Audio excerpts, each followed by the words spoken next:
आवाड साहेब बोला. अध्यक्ष महोदय, विधानसभा नियम 273 274 अन्वये विशेष अधिकार भंगाची सूचना मी आपल्याकडे दिलेली आहे. अध्यक्ष महोदय, मनाला त्रास देणारा, मानसिक यातना देणारा हा विषय, वरचा आणि खालचं सभागृह मिळून थोडक्यात मांडा. हा थोडक्यात मांडा साहेब. इथनं बोलतो, इथनं पण थोडक्यात बोलता येतं. नाही ना, ते जेव्हा माणूस इमोशनलनी बोलतो ना, तेव्हा त्याला थोडक्यात नाही बोलता येत. साहेब, गेले 30 वर्ष मी वरच्या खालच्या सभागृहात, पण असं पोलीस राज मी कधी बघितलेलं नाही.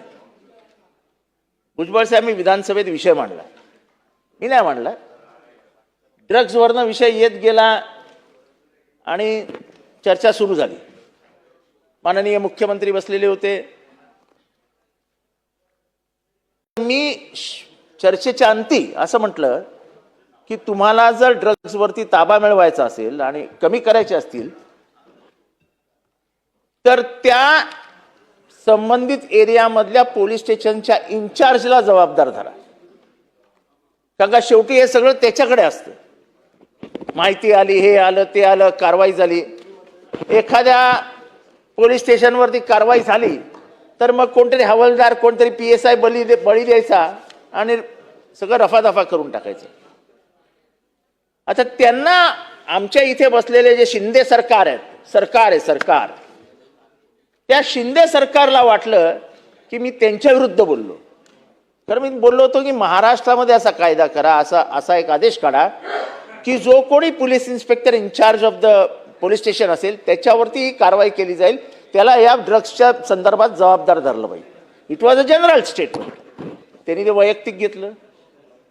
त्याच्यानंतर त्यांनी प्रत्येक राजकीय पक्षाची गुप्त बैठक घेतली आणि प्रत्येकाला त्यांच्या बाजूने, म्हणजे अनिल शिंदे कसे महान आहेत आणि जितेंद्र आव्हाड ड्रग्सनी कसा आपल्या मतदारसंघाला बदनाम करतोय हे सांगण्याचं काम सुरू केलं. माझ्या बरोबरीचे जेवढे कार्य करणारे, काम करणारे लोक होते त्याला बोलून घेतलं. हे तुझ्या भावाविरुद्ध गुन्हा आहे, टाकणार आतमध्ये. आता गेल्या 1 वर्षात 12 मर्डर झालेत. 12 मर्डर पोलीस स्टेशन पासून 3 मिनिटांवरती मर्डर झालेत. 12च्या 12 मर्डर हे ड्रग अडिक्ट्सनी केले आहेत. हे कधीही बोललो नाही, किंबहुना हे विषय मी हाताळतच.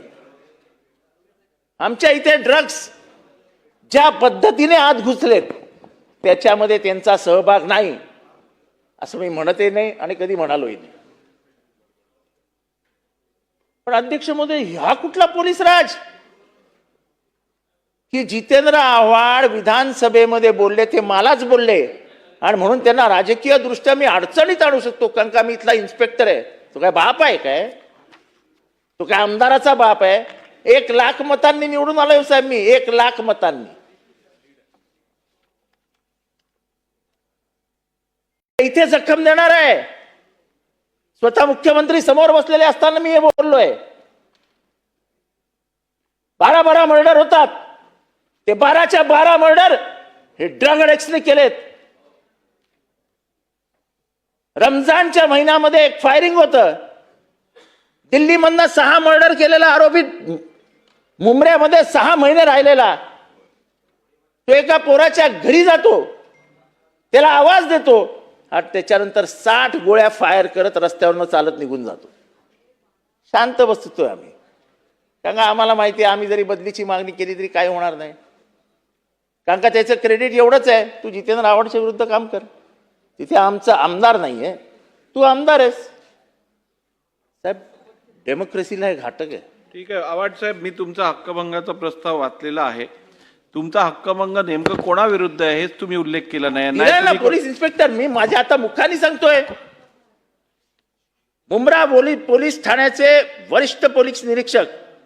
ठीक आहे, दिलेल्या माहितीचा संपूर्णपणे मी मध्ये जाऊ नका. ठीक आहे, नाही तसं नाही. तुम्ही मांडलेला मुद्दा मला समजलाय. आपण या संदर्भात मी पूर्ण माहिती घेईन आणि योग्य कारवाई या संदर्भातली केली जाईल. समितीकडे आपण प्रस्ताव पाठवण्यासंदर्भातला निर्णय निश्चितपणे घेऊ. नाही, हे अधिवेशन संपण्यापूर्वी. औचित्याचे मुद्दे